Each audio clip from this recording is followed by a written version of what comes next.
ሴትን ለመቅረብ በጣም የሚያፍሩ ልጅ ቢኖራችሁ ምን ታረጉታላችሁ? ሰላም እንዴት ናቸው? ዛሬም ሁልጊዜም እንደማደርገው አንድ አሪፍ ያልኩትን ፊልም ይዤላችሁ መጥቻለሁ። የቤተሰብ ቁጥራችን 35,000 ደርሷል። ለዚህም በጣም የማመሰግነው። አሁንም ቢሆን ሰብስክራይብ ያደረጋችሁ እኔታችሁን አበረታቱኝ። ወደ ፊልሙ ታሪክ ስንሄድ ፊልሙ ሲጀምር የ32 ዓመት ሴት ያስተዋውቀናል። ማዲ ትባላለች። በታክሲ ስራ ነው ራሷን የምታስተዳድረው። እናቷ ጥላላት የሄደችው ቤት ደግሞ እዳ አለበት። በሱም ምክንያት መኪና ይወሰድባታል። ማዲ ቶሎ ተስፋ መቁረጥ አልፈለገችም። ድጋሚ መኪናዋን ለማግኘት ትሟገታለች። እሱም ብቻ አይደለም፣ መኪናዋን ተከትላ ትሄድና መኪናዋን ለመስረቅ ሞከረች፣ ግን አልተሳካላትም። ማዲ አሁን በቶሎ የምታገኘው ገንዘብ ያስፈልጋታል። ቶሎ የቤት ዕዳዋን ከፍላ ድጋሚ ቤቷን የራሷ ማድረግ አለባት። ከታክሲ ስራው በተጨማሪ አስተናጋጅነትም ትሰራ ነበረ። ይሄ ደሞዝ ብቻ በቂ አልነበረም። ጓደኛዋ ሳራ በአንድ ሀብታም ቤተሰቦች የተለጠፈ ማስታወቂያ ትመለከትና ትሰጣታለች። እነዚህ ቤተሰቦች የሚፈልጉትም አይናፋር ልጃቸው ሴት እንዴት መቅረብ እንዳለበት እንዲማር ነው። ይህንን ነገር ለሚያሳካ ሰው ቤተሰቡ በጣም ውድ መኪና በስጦታ መልክ ይሰጡታል። በመጀመሪያ ማዲ ቀልድ መስሏት ነበር። በኋላም ደግሞ ጥሩ አጋጣሚ ነው ብላ ማሰብም ጀመረች። ከዛም ወደ እነዚህ ሀብታም ሰዎች ቤትም ትሄዳለች። ማዲ ቤታቸው ከደረሰች በኋላ እነዚህ ሁለት ሀብታም ሰዎችንም ተዋወቀቻቸው። አባትየው ሌየርድ ሲባል እናትየው ደግሞ አሊሰን ነው የምትባለው። ኢንተርቪውም ካደረጓት በኋላ ምን እንደሚፈልጉ ይነግሯታል። እነሱ የሚፈልጉት የ20 ዓመት ልጅ እንደሆነ ይነግሯታል። እሷ ግን እድሜዋ ቢገፋም ለስራው ትክክለኛው ሰው እንደሆነች ያሳመነቻቸው። እነሱም አንድ ነገር ያስጠነቅቋታል። ልጃችን እኛ አንቺን እንደቀጠረን ማወቅ የለበትም አሏት። ልጃቸው 19 ዓመቱ ነው።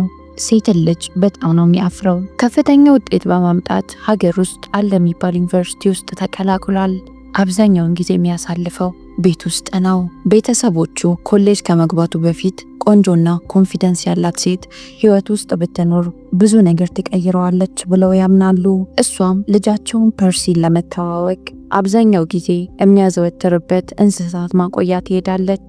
ውሻ በማደጎ መውሰድ እፈልጋለሁ ብላ ታናግረውና እርዳታውን ትጠይቀዋለች። እሱም እያዘዋወረ የተለያዩ እንስሳቶች ካሳያት በኋላ ስለ እሷ መረጃዎች መውሰድ ይጀምራል። ከዛም እንስሳቶች ወስዶ ለማሳደግ ብቁ እንዳልሆነች ይነግራታል።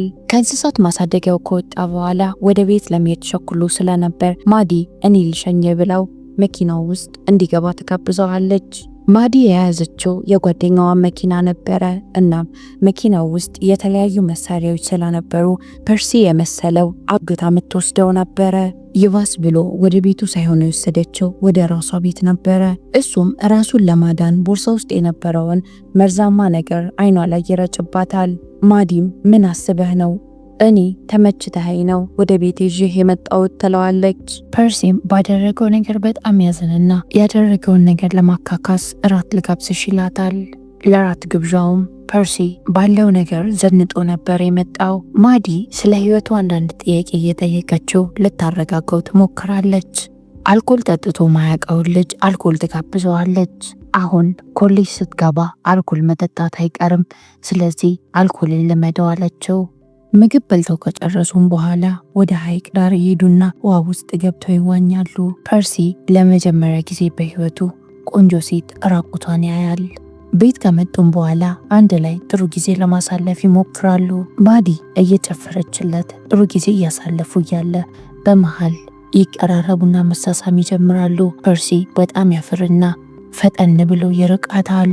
ከዛን ቀን በኋላ ማዲ ፐርሲን ልታስጨንቀው ስላልፈለገች አንተ የፈለክበት ጊዜ ነገሮች ቀስ ብለው ይሆናሉ ብላ ዝም ብለው አንድ ላይ ጊዜ ማሳለፍ ይጀምራሉ። ማዲም ስለ ህይወቷ ትነግረዋለች። ምን አይነት በጣም ያስጠላ የልጅነት ጊዜ እንዳሳለፈችም ነገረችው። አባቷ ጥላት ሄዶ ከእናቷ ጋር ብቻ ነው ያደገችው። እናቷን በመጨረሻ ቤቱን በዕዳ ሲዛ ሞተችባት። የፐርሲ የፕሮም ቀን አንድ ላይ ከማዲ ጋር እራት ለመብላት ይሄዳል። እራት ሊበሉ የገቡበት ሆቴል ፒያኖ ነበረ። ማዲም ፐርሲን ለምን ፒያኖ አትጫወትልኝም አለችው። እምቢ ብሎ የተወሰነ ካቅማማ በኋላ በመጨረሻም እሺ ይልና ይስማማል። እናም ማዲ በጣም የምትወደውን ሙዚቃ በፒያኖ ይጫወትላታል። ለሷ ብሎ ነበረ ይህን ሙዚቃ የተለማመደው። እዛ ሆቴል ውስጥ የነበረች የፐርሲ የክፍል ጓደኛው ሲጫወት ትሰማና በጣም ጎበዝ እንደሆነ ነገረችው። እናም ፓርቲ አዘጋጅታ ስለነበር ፓርቲዋ ላይ እንዲገኝ ጋበዘችው። ፐርሲም ማዲን ትቷት ወደ ፓርቲው ይሄዳል።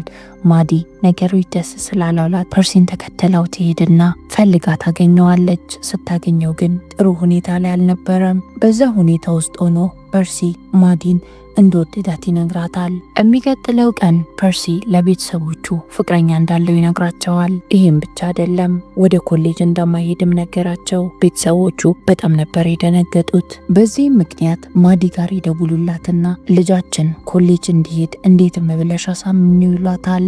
ቤተሰቦቹ ከማዲ ጋር ስልክ ሲያወሩ ይሰማና ያፈቀራትና ብዙ ነገር ያካፈላት ማዲ ቤተሰቦቹ ቀጥረዋት እንደሆነች ሲያውቅ በጣም ነበር የደነገጠው። ፐርሲ እውነቱን የማያውቅ መስሎ ማዲን ቤት ልጋብዝሽ ብሎ ቤተሰቦቹ ጋር ሊያስተዋውቃት ይዟት ይመጣል። ፐርሲ ቤቱ ይዟት ከመጣ በኋላ እውነቱን እንዳወቀ መደበቅ ስላልቻለ በጣም ተናዶ ለማዲ ሽልማት የተባለውን መኪና አውጥቶ ያጋጨዋል።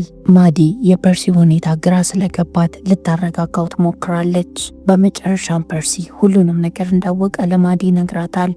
እሷም በመጀመሪያ ካንተ ጋር የሆንኩት መኪናውን ለማግኘት ፈልጌ ነበር፣ በኋላም ግን የእውነት እየወደድኩ መጣው ብላ የሚሰማትን ስሜት እውነቱን ትነግረዋለች።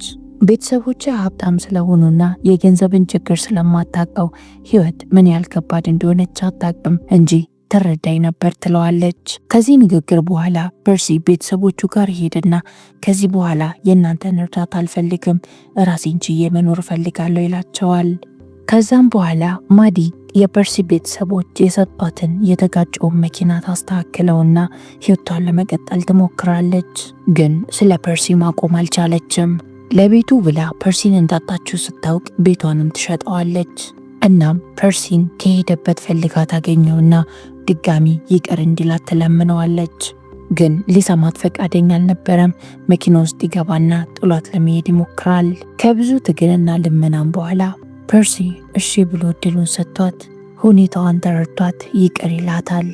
ከዛን ቀን በኋላ ማዲና ፐርሲ በጣም ጥሩ ጓደኛሞች ይሆናሉ። ፐርሲም አዲስ ህይወት ለመጀመር ተዘጋጅቶ ወደ ኮሌጅ ይሄዳል። የዚህ ፊልም ታሪክ እዚህ ላይ ያበቃል። ፊልሙ በጣም አጭር ቢሆንም ትዝናኑበታላችሁ ብዬ አስባለሁ። ታሪኩን ከወደዳችሁት ላይክ፣ ሼር፣ ሰብስክራይብ ማድረግ እንዳትረሱ። እወዳችኋለሁ።